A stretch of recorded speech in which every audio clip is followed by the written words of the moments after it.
Any bank that right now is thinking about digital evolution has to be conscious that if they do not shape up and look at exactly what's possible, they could potentially find themselves as dumb pipes of provider of financial services to a platform that owns the relationship with the customer.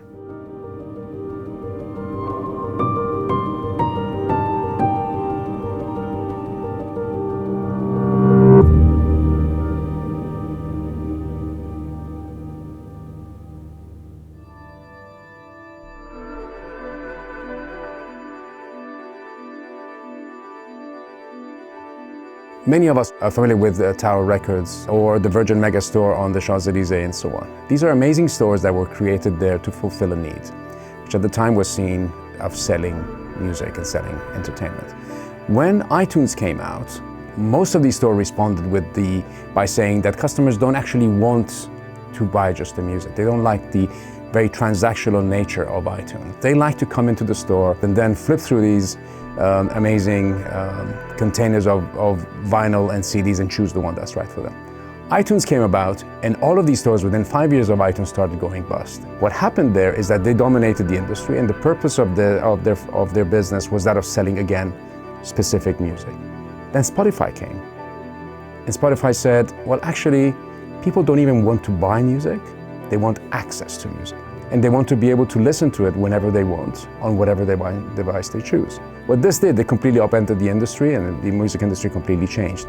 And one could say something similar is happening in banking.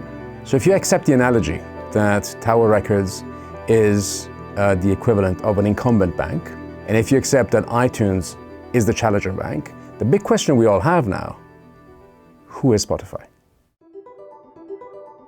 It's very unlikely that a bank will be able to create the capability of managing UX and managing engagement with the customer as well as some of the big social platforms.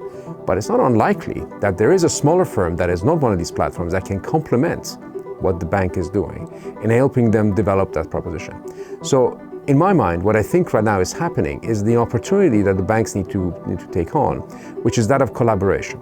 Think about yourself as the owner of the relationship with the customer, and the proposition development could be done with partners. My fear in this environment is that, going back to the iTunes and Tower Records analogy, is if iTunes and Tower Records worked together, they wouldn't have been able to stop Spotify. Social platforms don't want to become manufacturers of financial services. They want to be providers of financial services. So ultimately what they're looking for is potentially a complete disintermediation of the banks from their customers.